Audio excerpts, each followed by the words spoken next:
الذي جل وعلا والصلاة والسلام على نبي بعدي أما بعد فأعوذ بالله من الشيطان الرجيم بسم الله الرحمن الرحيم وقال النبي صلى الله عليه وآله وسلم إن الله جعل الحق لسان عمر أو كما قال عليه الصلاة والسلام وقال النبي صلى الله عليه وآله وسلم لو كان بعد نبي لكان عمر رضي الله عنه أو كما قال عليه الصلاة والسلام रहबर उमर आका उमर मुर्शिद उमर मौला उमर रहबर उमर आका उमर मुर्शिद उमर मौला उमर बरतर उमर बाला उमर आला उमर औला उमर जात नबी पाक ऊपर सो जान से शीदा उमर जात नबी पाक ऊपर सो जान से शीदा उमर ईमान में ईकान में एहसान में यकता Umar My respectable teacher and my sweet friend, Assalamu alaikum wa rahmatullahi wa barakatuh. Today I would like to share you some important topic about Hazrat Umar. Do you know who was Hazrat Umar?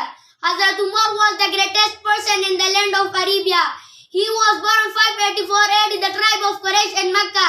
He was one of the educated people in Quraysh family and Hebrew word of writing.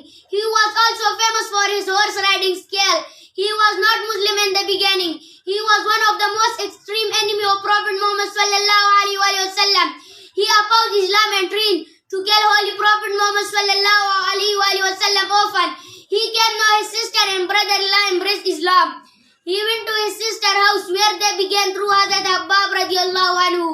He inquired their acceptance of Islam. He spelled his sister on the way. Blood greatly came down. He then asked his sister, "Show me the page of Quran." He recited the Holy Quran after taking bath. He was greatly moved by holy words. Then he went to Prophet Muhammad sallallahu alaihi wasallam and accepted Islam. Hazrat Umar was the second caliph of Islam. ये रुतबा बुलंद मिला जिसको मिला गया, ये रुतबा बुलंद मिला जिसको मिला गया, हर मुद्दाई के वास्ते दारे ने कहा, हसन से पूछो अली से पूछो, हसन से पूछो अली से पूछो, इसके बारे में नबी से पूछो, अंधेरी शब में चिराग मगर वो सारे दुनिया में ज़ूफ़ा चाहता. My respectable teacher and my sweet friend, thank you for my listening. وما علينا إلا البلاغ